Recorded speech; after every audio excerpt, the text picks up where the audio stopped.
बहुत शुक्रिया अश्विनी जी। आप समझा पाएंगे कि आखिरकार यहाँ पर तौकीर रजा जी क्या कुछ कहना चाह रहे हैं, और जो नाजिम खान साहब उनका जो सपोर्ट कर रहे हैं कि भैया अमन चैन की बात है, हिंदुस्तान में सब कानून के दायरे में आते हैं। तो आप जरा समझा दीजिए, क्योंकि लगे हाथ आपको बता दूं मुस्लिम धर्मगुरु हैं मोहम्मद साजिद रशीदी जी, उन्होंने कहा है कि भैया तौकीर रजा जी तो बीजेपी के एजेंट हैं। जब जब यूपी में माहौल खराब करना होता है बीजेपी उनको पिन करती है, और तौकीर रजा जी कुछ ऐसा ही घटनाक्रम लेकर मीडिया के सामने आ जाते हैं अपने आप को लाइमलाइट में लेकर। बड़ी सस्ती चीज और सस्ती लोकप्रियता होती है कि बीजेपी का बी टीम है, बीजेपी के एजेंट हैं, ये लोग तुरंत सर्टिफिकेट बांट देते हैं लोग। तौकीर रजा एक विवादित व्यक्तित्व के आदमी हैं, और वो अभी जैसा हमारे शिशिर जी ने बताया कि वो दंगों के आरोपी रहे हैं, बहुत अभी कुछ दिन पहले जेल भी गए थे।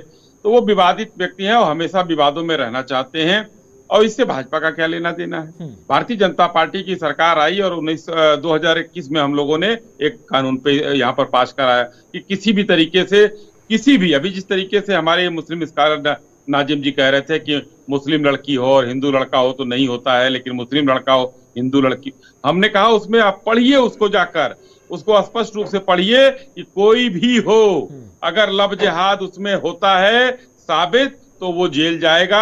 उसके 1 से 3 साल तक, 1 से 5 साल तक की सजा, 15,000 रुपए जुर्माना क्या है।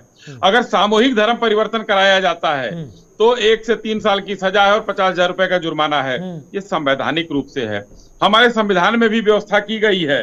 संविधान में धारा 25(1) में सिर्फ अपने संप्रदाय का, अपने धर्म का प्रचार प्रसार की बात कही गई है। उसमें कहीं नहीं कहा गया है कि आप धर्म परिवर्तन कराइए, और ये एलानिया धर्म परिवर्तन कराएंगे, ये बता के कराएंगे, ये पुलिस से परमिशन मांगकर कराएंगे। तो क्या पुलिस का इकबाल इतना बुलंद है कि तौकीर रजा जैसे सैकड़ों मौलाना आ जाएं तो संविधान का उल्लंघन करने नहीं देंगे। ये कांग्रेस की सरकार नहीं है जो सरिया कानून को ऊपर करेगी, हम संविधान को ऊपर करेंगे, और संविधान के सम्मत जो कार्य होगा उससे होगा। नहीं तो तौकीर रजा जैसे 50 लोगों को जेलों के अंदर उनकी जगह है असंवैधानिक काम करने के लिए। तौकीर रजा जी तो कह रहे हैं कि भैया कई लोगों का खौफ है इन लड़के लड़कियों में, जिसकी वजह से वो अपनी बात सामने नहीं रख पाते हैं कि अगर गलती से उन्होंने किसी मुस्लिम लड़के के इश्क में पड़कर इस्लाम कबूल कर लिया तो धर्म के ठेकेदार उनको जिंदा जला देंगे, लिहाजा वो उनके पास एप्लीकेशन लेकर आए हैं।